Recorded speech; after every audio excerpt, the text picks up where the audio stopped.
தமிழகத்திலும் ஆளும் கட்சியான அதிமுகவிலும் அசாதாரணமான சூழல் நிலவி வருகிறது. இந்த பரபரப்பான சூழலுக்கு வித்திட்ட முதலமைச்சர் ஓ பன்னீர்செல்வத்துடன் நமது நியூஸ் 7 தமிழ் இணை ஆசிரியர் நெல்சன் சேவியர் நடத்திய கலந்துரையாடலை தற்போது காணலாம். நியூஸ் 7 தமிழ் நேயர்களுக்கு வணக்கம். தமிழகத்தை பரபரப்புக்கு உள்ளாக்கியிருக்கிறார் தமிழக முதலமைச்சர் ஓ பன்னீர்செல்வம் அவர்கள். அதிர்ந்து கூட பேசாத மனிதர்னு அரசியலில் தொடர்ந்து வர்ணிக்கிற நபர் நீங்கள். மன உந்துதல் ஏற்பட்டு ஜெயலலிதா அவருடைய சமாதிக்கு முன்பாக போய் ஒரு பெரிய பத்திரிகையாளர் சந்திப்பை நிகழ்த்தி இருக்கிறீர்கள். நீங்க குறிப்பிடுற அந்த மன உந்துதல்ங்கிறது என்ன? எதன் காரணமாக ஜெயலலிதா சமாதிக்கு முன்பாக போய் தியானம் பண்ணி இந்த பத்திரிகையாளரை சந்திக்கணுங்கிற காரணம் என்ன? நேற்று இரவிலிருந்து நான் திரும்ப இந்த கேள்வியை பல முறை பத்திரிகையாளரிடம் சொல்லியிருக்கிறேன். என்னுடைய மன அழுத்தத்தை குறைக்க வேண்டும் என்ற எண்ணத்தில் தான் நான் மாண்புமிகு அம்மாவுடைய நினைவிடத்துக்கு சென்றேன். அங்கு சென்ற பொழுது மாண்புமிகு அம்மாவரிடம் பிரார்த்தனை செய்துவிட்டு நான் எழுகின்ற பொழுது பத்திரிகையாளர்களும் தொலைக்காட்சி நண்பர்களும் நிறைய குழுமியிருந்தார்கள். அவர்கள் என்னை பார்த்து பல்வேறு விதமான கேள்விகளை கேட்கின்ற ஒரு கட்டாய சூழ்நிலை அவர்களுக்கு இருந்தது. அவர்களுக்கு உண்மை நிலையை விளக்க வேண்டும் என்றுதான் நான் என்னுடைய விளக்கத்தினை அங்கே தந்தேன் என்பதை அனைவரும் நன்றாகவே அறிவார்கள். இப்போ சசிகலா அவர்களை முதலமைச்சராக தேர்ந்தெடுக்கிற சட்டமன்ற உறுப்பினர்கள் கூட்டத்தில் நீங்க பக்கத்தில் உட்கார்ந்துருந்தீங்க. ஆனால் அதற்கு பிறகு அந்த 48 மணி நேரத்தில் என்ன நடந்தது? ஏன் அந்த அழுத்தத்தை தாங்க முடியும்? அந்த அன்றைய சொல்லியிருக்கலாமே சசிகலா. என்னை அழைத்து 2 மணி நேரம் விவாதத்திற்கு பின்னால் நான் கட்டாயப்படுத்தப்பட்டு ராஜினாமா கடிதம் கொடுக்கப்பட்ட பொழுது நான் செல்கிறேன். மாண்புமிகு அம்மாவுடைய நினைவிடத்துக்கு செல்கிறேன். சென்றுவிட்டு நான் வீட்டிற்கு சென்று என் குடும்பத்தாரை அழைத்து கொண்டு நான் ஊருக்கு செல்ல வேண்டும். அங்கு போய் மாண்புமிகு அம்மா அவர்களுக்கு அங்கே ஒரு கோயிலை கட்டி அங்கே சமூக சேவை ஆற்றுவதற்கு நான் முடிவு செய்திருக்கேன் என்று நான் எழுந்த பொழுது நீங்கள் தான் மீண்டும் வந்து முன்வழிய வேண்டும் என்று என்னை மீண்டும் கட்டாயப்படுத்தினார்கள். சரி என்று சொன்ன வாக்குறுதியை நான் காப்பாற்றுவதற்காகத்தான் நானே அங்கு வந்து உட்கார்ந்து அன்றைக்கு அந்த நிலையை அவர்களுக்கு நான் ஏற்படுத்தி கொடுத்தேன். எந்த சூழ்நிலை நான் ஏற்படுத்தி கொடுத்தேன் என்று அனைவருக்கும் நன்றாக தெரியும். அதற்கு முன்பாக நடைபெற்ற சட்டமன்ற உறுப்பினருடைய கூட்டத்தில் மாண்புமிகு அம்மா அவர்கள் கடந்த 17 ஆண்டுகளாக தலைமை கழகத்தில் நடைபெற வருகின்ற அனைத்து கூட்டங்களிலும் மாண்புமிகு அம்மாவுடைய வரிசையில் தான் எனக்கு அம்மா அவர்கள் என்னை உட்கார வைப்பார்கள். சென்ற முறைக்கு முதல் முறை நடந்த இந்த சட்டமன்ற உறுப்பினர் கூட்டத்தில் நான் முன்வரிசையில் உட்கார வைக்கப்பட்டேன். நான் தான் சட்டமன்ற உறுப்பினருடைய தலைவர். அதனால்தான் நாட்டினுடைய நான் முதலமைச்சர். ஒரு சட்டமன்ற உறுப்பினருடைய கூட்டத்தில் என்னை கழகத்தினுடைய பொதுச் செயலாளர் அமர்ந்திருக்கின்ற வரிசைகளை விடுத்து எதிர்வரிசையில் உட்கார வைப்பது எந்த விதத்தில் நியாயம், தர்மம், நீதி என்பதை நீங்கள் தான் நாட்டு மக்களுக்கு உங்களுடைய பத்திரிகை தொலைக்காட்சி மூலமாக வெளிப்படுத்த வேண்டும். இல்லை, ஒரு இப்போது வரைக்கும் பன்னீர்செல்வம் அவர்களுக்கான அரசியல் இருக்கிற இன்னொரு முக்கியமான பேர் நம்பிக்கைக்குரியவர், விசுவாசத்துக்குரியவர்னு. ஜெயலலிதா அவர்களை பொறுத்த வரைக்கும் அவருடைய விசுவாசத்துக்குரியவராக இருந்த பன்னீர்செல்வம் அவர்கள் ஜெயலலிதா அவர்கள் மருத்துவமனையில் சேர்க்கப்பட்ட பிறகு சுய நினைவை இழந்த பிறகு எந்த தலைமையின் கீழ் செயல்பட்டு வந்தார்? யாருடைய செயல சொல்லுக்கு நீங்க கட்டுப்பட்டு இருந்தீங்க? மாண்புமிகு அம்மா அவர்கள் உயிரோடு இருந்தவரை மாண்புமிகு அம்மாவுடைய வாக்கைத்தான் நாங்கள் வேத வாக்காக, அவர்களை சந்திக்க முடியாத நிலையில் கூட வேத வாக்காக நாங்கள் எங்களுடைய கடமையை, கட்சியுடைய கட்டுப்பாட்டை நாங்கள் செயல்படுத்தி வந்தோம் என்பது நாட்டு மக்களுக்கு நன்றாக தெரியும். ஒவ்வொரு அனைத்து இந்திய அண்ணா திராவிட முக தொண்டர்களும் இன்றைக்கும் மாண்புமிகு அம்மா அவர்கள் விரும்புகிற நல்ல மனிதரை கழகத்தினுடைய பொதுச் செயலாளராகவும் ஆட்சியினுடைய முதலமைச்சராகவும் வழிநடத்திற்குரியவரை உறுதியாக நாங்கள் எல்லாம் தேர்ந்தெடுத்து வழிநடத்த வேண்டும் என்ற நல்லெண்ணத்தின் அடிப்படையில் நாங்கள் இன்றைக்கு அந்த முடிவை எடுத்திருக்கிறோம். அதிமுகவினுடைய மாவட்ட செயலாளர்கள், இந்நாள் முன்னாள் சட்டமன்ற நாடாளுமன்ற உறுப்பினர்கள் அத்தனை பேரும் ஒருமனதாக போயஸ் கார்டனுக்கு போய் நீங்கள் தான் தலைமை ஏற்க வேண்டும் என சசிகலாவை வேண்டி விரும்பி கேட்டுக்கொண்டதற்கிணங்க அவர் பொதுச் செயலாளர் ஆனார் அப்படிங்கிறதா இதுவரை சொல்லப்பட்ட செய்தி. எனக்கு ஏற்பட்ட ஒரு கட்டாயம், அழுத்தம் அவர்களுக்கும் ஏற்பட்டிருக்கிறது. இதில் பல காரணங்கள், நான் சில காரணங்கள் சொன்னேனே புதைந்து இருக்கிறது என்னோடு என்று, அதில் பல காரணங்கள் இருக்கிறது. அதுவும் அந்த காரணங்களை அதுவும் ஒன்று. இல்ல இப்போ ஒரு மாநிலத்தினுடைய முதலமைச்சர் அவர் ஊடகத்துக்கு முன்பாக வந்து தான் மிரட்டப்பட்டதாக சொல்கிற போது அதிகாரம் என்பது யாரும் மிரட்டப்பட்டதாக சொல்லவில்லை. மிரட்டப்பட்ட என்ற நிலைக்கு நான் யாரையும் கொண்டு செல்ல விட மாட்டேன். கட்டாயப்படுத்தப்பட்டேன். இல்ல கட்டாயப்படுத்தப்பட்டங்கிறது கடமை ரீதியாகவா அல்லது பணிவு ரீதியாகவா உங்களால பதில் பேச முடியலையா அல்லது வாக்குவாதம் செய்ய முடியலையா? கட்சியினுடைய கட்டுப்பாடு தான் எனக்கு உறுத்தப்பட்டது. கட்சியுடைய கட்டுப்பாட்டை நீங்கள் காப்பாற்ற வேண்டும் என்று சொன்னார்கள். நான் கழகத்தினுடைய பொருளாளர், அடிப்படை தொண்டன், அடிப்படை உறுப்பினர். ஆக கழகத்தினுடைய பொதுச் செயலாளர் ஒரு வேண்டுகோளை விடுக்கின்ற பொழுது அதை நிறைவேற்றுகின்ற கடமையில் நான் இருக்கின்றேன் என்பதை நான் உணர்ந்துதான் நான் அந்த காரியத்தை கட்டாயப்படுத்தப்பட்டு செய்யப்பட்டேன். கட்சியினுடைய தலைமைக்கு நீங்க கட்டுப்பட்டவருங்கிற முறையில அவங்க முதலமைச்சர் பதவியை கோருகிற போது அதற்கு நீங்கள் குறிப்பிட்ட எதிர்ப்பு தெரிவிக்கிறதுக்கு காரணம் உங்களுடைய பதவி ஆசை அப்படிங்கிறார் செம்மல். எனக்கு பதவி ஆசை இல்லை என்பது மாண்புமிகு இதயதான் டாக்டர் புரட்சித்தலைவி அம்மா அவர்களுக்கு நன்றாகவே தெரியும். நான் இதுவரை என்னுடைய அரசியல் வாழ்க்கையில் 40 ஆண்டு காலம் பெற்ற பதவிகள் அனைத்துமே எனக்கு மாண்புமிகு அம்மா அவர்களால் தான் பார்த்து வழங்கப்பட்டதை ஒழிய நான் எதையும் மாண்புமிகு அம்மாவிடம் கேட்டதில்லை.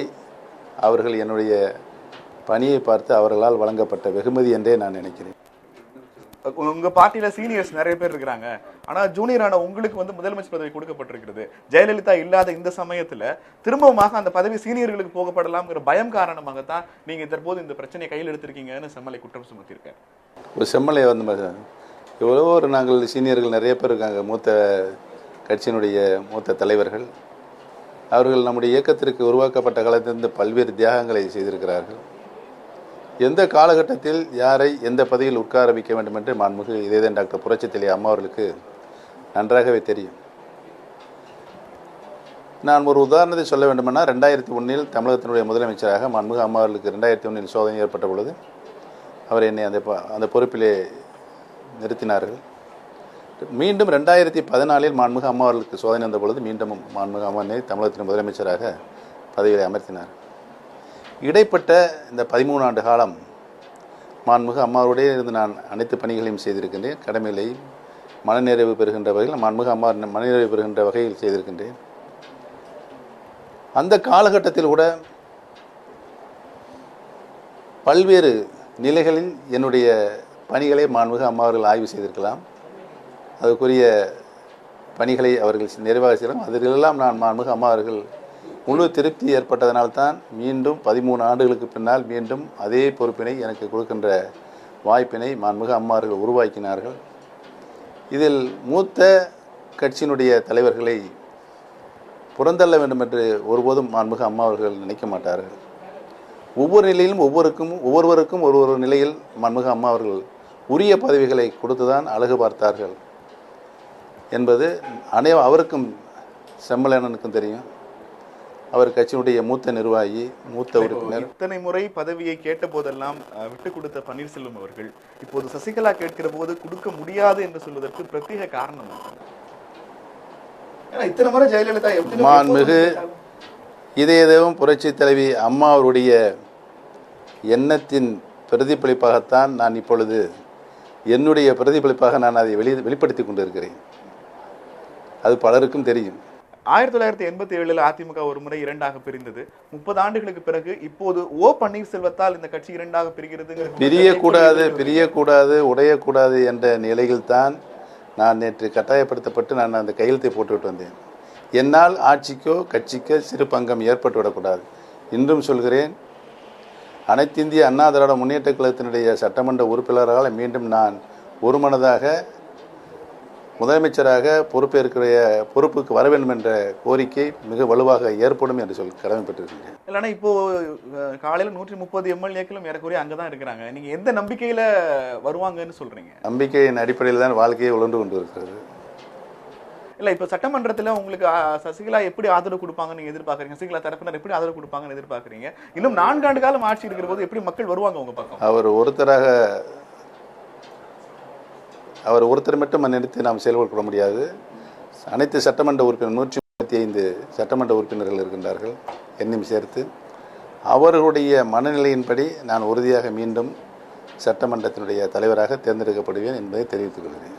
இவ்வளவு பிரச்சனைகள் நடந்து நீங்க கட்சியை விட்டு நான் கட்சியை காப்பாற்றணும்னு ஒற்றை நபராக போராடுவேன்னு சொல்ற அளவுக்கான இக்கட்டு வந்தும் கூட சசிகலா அவர்களை பற்றி தனிநபரை பற்றி தவறாகவோ அல்லது அந்த பெயரை கூட உச்சரித்து கூட நீங்க பேசவே இல்லை. அதற்கு என்ன காரணம்? நான் அவர்களை மட்டுமல்ல, என்னுடைய பொது வாழ்க்கையில் யாரை பற்றியும் தரக்குறைவாகவோ விமர்சனம் செய்தது கிடையாது, பொதுக்கூட்டங்களில் விமர்சனம் செய்தது கிடையாது.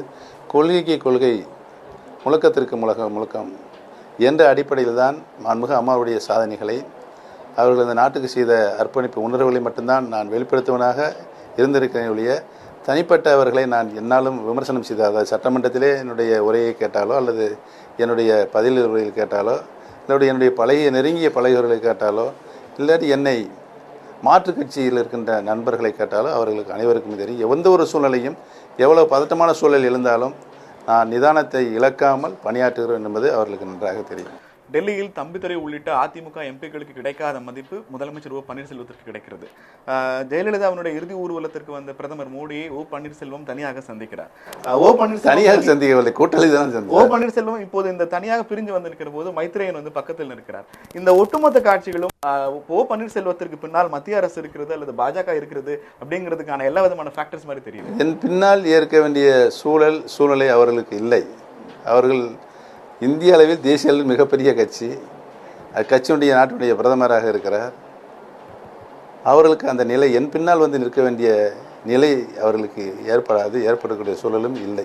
பாஜக மாநில தலைவர் தமிழிசை ஹெச் ராஜா அத்தனை பேரும் நான் ஹெச் ராஜா நான் போன சட்டமன்ற கூட்டத்தில் பார்த்தது. நான் 2001, 2006 சட்டமன்ற கூட்டம் நடைபெறும் பொழுது அவரை நான் பார்த்திருக்கிறேன், சந்தித்திருக்கிறேன், பேசியிருக்கிறேன். அவருடைய பேச்சாற்றலை கண்டு நான் அவரை பாராட்டியும் இருக்கிறேன். தமிழிசை சவுந்தரராஜன் ஒரு முறை என்னை இந்த வறட்சி நிலை குறித்து பேச வேண்டும் என்று வாய்ப்பு கேட்டார்கள். அங்கு தலைமைச் செயலர் வந்து அவர் பேசினார். அவரை நான் 2வது முறை சந்தித்த முதல் முறை ஜேஆர்டிவியில் முல்லை பெரியாருடைய டேம் அதுடைய ஒரு டிஸ்கஷன் வச்சுருந்தாங்க. அப்பொழுது அவரை சந்தித்தேன். 2ஆம் முறையாக சந்தித்தேன். அதற்கு பின்னால் நான் அவர்களை போனில் கூட தொடர்பு கொள்ளவில்லை, போனில் அவர்களும் என்னை தொடர்பு கொள்ளவில்லை.